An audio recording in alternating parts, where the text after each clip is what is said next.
ज्ञान पथ और विचार पथ, भक्ति योग और ब्रह्म ज्ञान। श्री रामकृष्ण अपने कमरे में बैठे हुए हैं। रात के 8 बजे होंगे। आज पूस की शुक्ला पंचमी है, बुधवार 2 जनवरी 1884। कमरे में राखाल और मणि है। श्री रामकृष्ण के साथ रहने का मणि का आज 21वां दिन है। श्री रामकृष्ण ने मणि को तर्क विचार करने से मना किया है। श्री रामकृष्ण राखाल से, ज्यादा तर्क विचार करना अच्छा नहीं। पहले ईश्वर है, फिर संसार।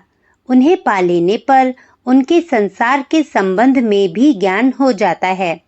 मणि और राखाल से, यदु मल्लिक से बातचीत करने पर उसके कितने मकान हैं, कितने बगीचे हैं, कंपनी के कागजात कितने हैं, ये सब समझ में आ जाता है।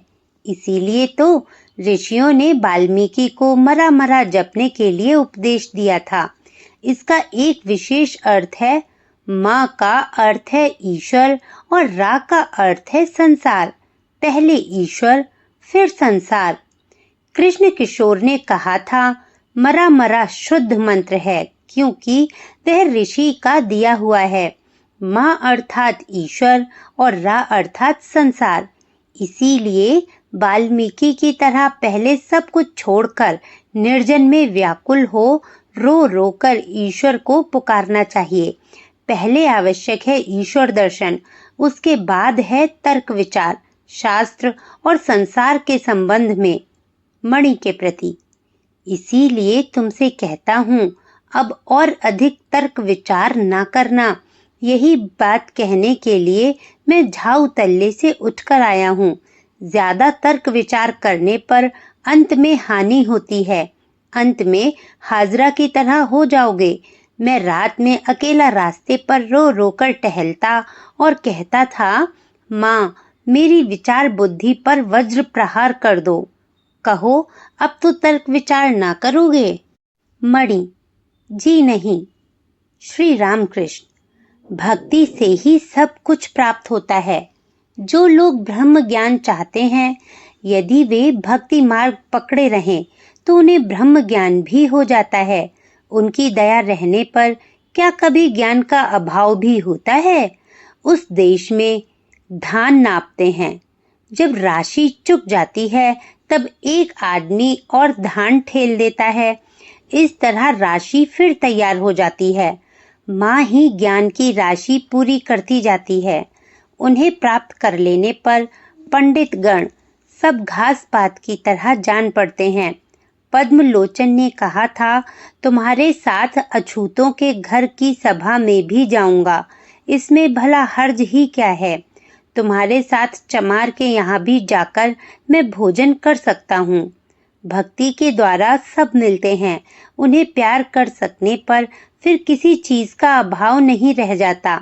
माता भगवती के पास कार्तिकेय और गणेश बैठे हुए थे। उनके गले में मणियों की माला पड़ी थी। माता ने कहा, जो पहले इस ब्रह्मांड की परिक्रमा करके आ जाएगा, उसी को मैं ये माला दे दूंगी। कार्तिक उसी समय फौरन ही मयूर पर चढ़कर चल दिए। गणेश ने धीरे धीरे माता की परिक्रमा करके उन्हें प्रणाम किया। गणेश जानते थे माता के भीतर ही ब्रह्मांड है। माँ ने प्रसन्न होकर गणेश को हार पहना दिया।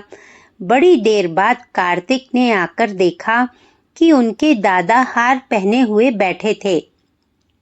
मैंने माँ से रो रो कर कहा था, माँ वेद वेदांत में क्या है मुझे बता दो, पुराण तंत्रों में क्या है मुझे बता दो। उन्होंने मुझे सब कुछ बता दिया। कितनी बातें दिखाई हैं। सच्चिदानंद गुरु को रोज प्रातःकाल पुकारते हो ना? मणि, जी हाँ। श्री रामकृष्ण, गुरु कर्णधार हैं। फिर देखा मैं एक अलग हूँ, तुम एक अलग। फिर कूदा और मछली बन गया। देखा कि सच्चिदानंद समुद्र में आनंद पूर्वक विचर रहा हूँ। ये सब बड़ी ही गूढ़ कथाएं हैं। तर्क विचार करके क्या समझोगे? वे जब दिखा देते हैं तब सब प्राप्त होता है, किसी वस्तु का अभाव नहीं रहता। शुक्रवार 4 जनवरी 1884 ईस्वी दिन के 4 बजे के समय श्री रामकृष्ण पंचवटी में बैठे हैं। मुख पर हंसी है और साथ हैं मणि, हरिपद आदि।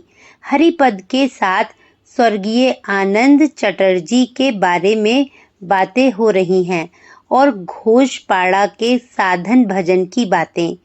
धीरे धीरे श्री रामकृष्ण अपने कमरे में आकर बैठे हैं। मणि, हरिपद, राखाल आदि भक्तगण भी उनके साथ रहते हैं। मणि अधिक समय बेलतला में रहते हैं। साधना काल में श्री रामकृष्ण के दर्शन। श्री रामकृष्ण एक दिन दिखाया चारों ओर शिव और शक्ति। श्री रामकृष्ण ने कह रहे हैं, एक दिन दिखाया चारों ओर शिव और शक्ति। शिव और शक्ति का रमण मनुष्यों, जीव जंतुओं, वृक्षों और लताओं सभी में वही शिव और शक्ति, पुरुष और प्रकृति सर्वत्र इन्हीं का रमण। दूसरे दिन दिखाया कि नरमुंडों की राशि लगी हुई है, पर्वताकार, और कहीं कुछ नहीं। उनके बीच में मैं अकेला बैठा हुआ हूँ। और एक बार दिखाया महासमुद्र में मैं नमक का पुतला होकर उसकी थाह लेने जा रहा हूँ। थाह लेते समय श्री गुरु कृपा से पत्थर बन गया। देखा एक जहाज आ रहा है, बस उमड़ पड़ा। श्री गुरुदेव कर्णधार हैं। श्री रामकृष्ण मणि के प्रति। और अधिक विचार ना करो, उससे अंत में हानि होती है। उन्हें बुलाते समय किसी एक भाव का सहारा लेना पड़ता है। सखी भाव, दासी भाव, संतान भाव या वीर भाव। जहाँ भी उन्हें शब्द आ रहा है वहाँ भगवान का रूप समझना चाहिए कि आप भगवान को किस रूप में पुकारना चाहते हैं। मेरा संतान भाव है। इस भाव को देखने पर माया देवी रास्ता छोड़ देती हैं शर्म से। वीर भाव बहुत कठिन है, शाक्त तथा वैष्णव बावलों का है। उस भाव में स्थित रहना बहुत कठिन है। फिर है शांत, दास, सख्य, वात्सल्य तथा मधुर भाव। मधुर भाव में शांत, दास, सख्य और वात्सल्य सब हैं। मणि के प्रति। तुम्हें कौन सा भाव अच्छा लगता है? मणि। सभी भाव अच्छे लगते हैं। श्री रामकृष्ण।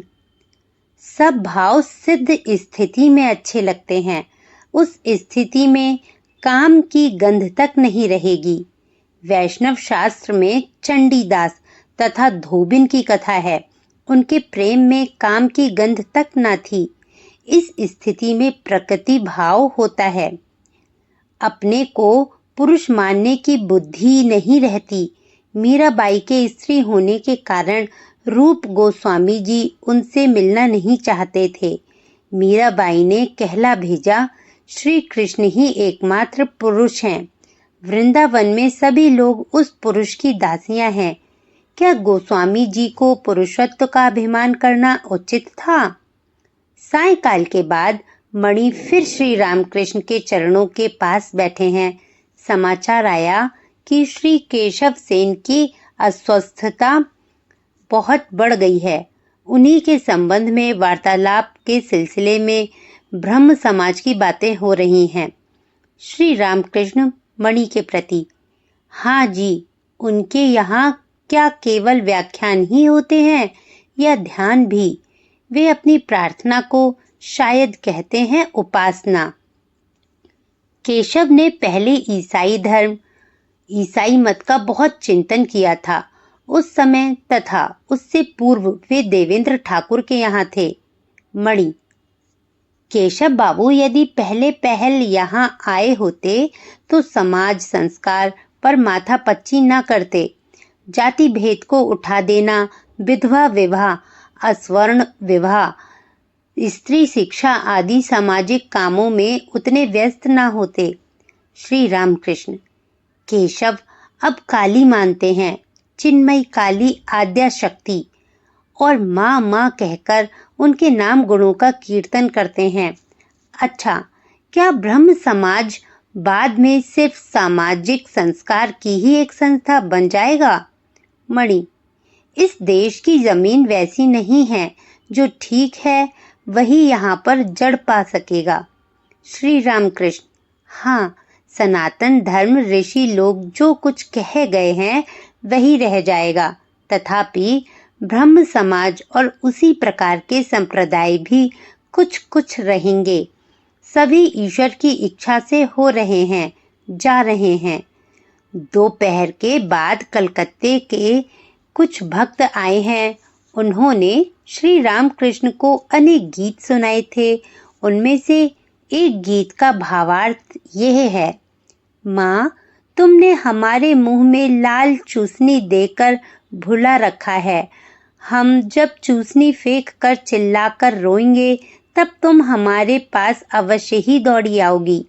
श्री रामकृष्ण मणि के प्रति, उन्होंने लाल चूसनी का नया ही गाना गाया। मणि, जी, आपने केशव सेन से इस लाल चूसनी की बात कही थी।